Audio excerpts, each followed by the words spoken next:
നമസ്കാരം. സ്ട്രൈക്ക് ടോക്കറാണ്. ആം ആദ്മി പാർട്ടിയിൽ നിലനിൽക്കുന്ന ആഭ്യന്തര പ്രതിസന്ധി പാർലമെന്ററി രാഷ്ട്രീയത്തിലും സംസ്ഥാന രാഷ്ട്രീയത്തിലും വലിയ ചലനങ്ങൾ സൃഷ്ടിച്ചേക്കുമെന്ന വിലയിരുത്തൽ. നിലവിലെ പിളർപ്പ് രാജ്യസഭയിൽ ബിജെപിയുടെ അംഗബലം വർദ്ധിപ്പിക്കാൻ സഹായിക്കുമെങ്കിലും ഇതിന്റെ ആത്യന്തിക ഗുണം കോൺഗ്രസിന് ലഭിച്ചേക്കുമെന്നാണ് വിലയിരുത്തലുകൾ.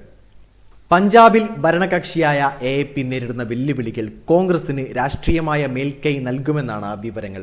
ഭരണവിരുദ്ധ വികാരവും പാർട്ടിക്കുള്ളിലെ പ്രശ്നങ്ങളും വോട്ടർമാരെ കോൺഗ്രസിലേക്ക് അടുപ്പിക്കാൻ സാധ്യതയുണ്ടെന്നാണ് രാഷ്ട്രീയ നിരീക്ഷകർ വിലയിരുത്തുന്നത്.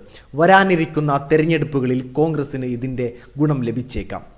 ഭരണപരമായ വീഴ്ചകളും നേതാക്കൾക്കിടയിലെ അഭിപ്രായ വ്യത്യാസങ്ങളും പാർട്ടിയുടെ വിശ്വാസത്തെ ബാധിക്കുന്നുണ്ടെന്ന് AAPയിലെ ആഭ്യന്തര കലഹങ്ങൾ രാജ്യസഭയിലെ വോട്ടിംഗ് നിലയെ ബാധിച്ചിട്ടുണ്ട്.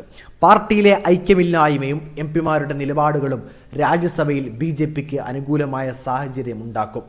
സഭയിൽ നിർണായക ബില്ലുകൾ പാസാക്കുന്നതിന് ഭൂരിപക്ഷം ഉറപ്പിക്കുന്നതിനും BJPക്ക് വലിയ സഹായമാവുകയും ചെയ്യും.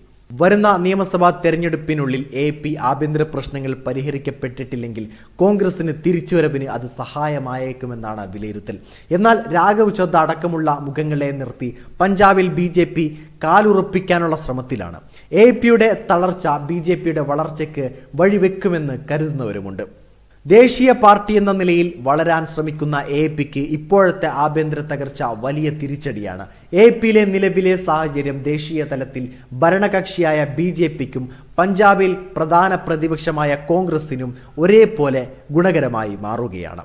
വീഡിയോ ഇഷ്ടമായ ലൈക്ക് ചെയ്യുക, നിങ്ങളുടെ അഭിപ്രായം രേഖപ്പെടുത്തുക. കൂടുതൽ വീഡിയോസുകൾക്കായി ഈ ചാനലിലൂടെ തന്നെ സബ്സ്ക്രൈബ് ചെയ്യുക. This is strike talker signing off.